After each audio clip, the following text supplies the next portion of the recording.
এত বছর পরে এখনো যদি টুনিবু শোনেন যে কেউ পাকিস্তানে যাচ্ছেন, তারা তার সাথে যোগাযোগ করেন, একটু খোঁজ নাও না। আমরা ধরেই নিতে পারি এতদিন কি হয়েছে।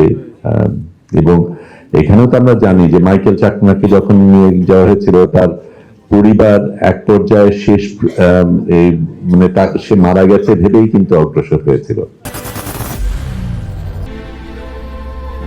I am Ox. আমরা তো আশা করি এখনো সেই মানুষগুলিকে ফিরে পাবো। আমি টুনিবুর কথাটা এই কারণেই বললাম যে তারপরে এত বছর পরে এখনো যদি টুনিবু শোনেন যে কেউ পাকিস্তানে যাচ্ছেন, তারা তার সাথে যোগাযোগ করেন, একটু খোঁজ নাও না, যদি বেঁচে থাকেন, যদি কোনো খবর পাওয়া যায়। কারণ এই মানুষগুলি তো তাদের প্রিয়জনের কি হয়েছে সেটা যেহেতু জানেন না, তাদের জন্য মানা খুব কঠিন যে সেই মানুষ হয়তো আর নেই।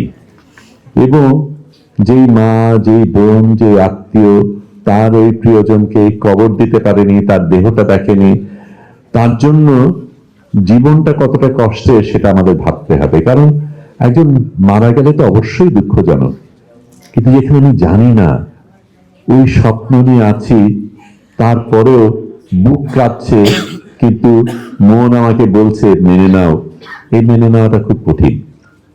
এবং এই মেনে নেওয়াই আমাদের করতে হচ্ছে আজকে এরকম জায়গায়। কারণ সত্যিকার অর্থে আমরা এখনো সেই শেষ বিচার পাইনি, সত্যিকার অর্থে কি হয়েছে জানি না। আমরা ফিল্মটার মধ্যে যে অংশগুলি দেখলাম, একেবারে শেষের অংশটা যদি দেখেন, যখন ওই ভাঙা দেয়ালের ভেতর দিয়ে আপনি দাঁড়িয়ে দেখছেন, তখন তো আপনি জানেন এর ভেতর কি হয়েছিল। ওই দেয়ালগুলি তখনও কাঁদে, চিৎকার করে।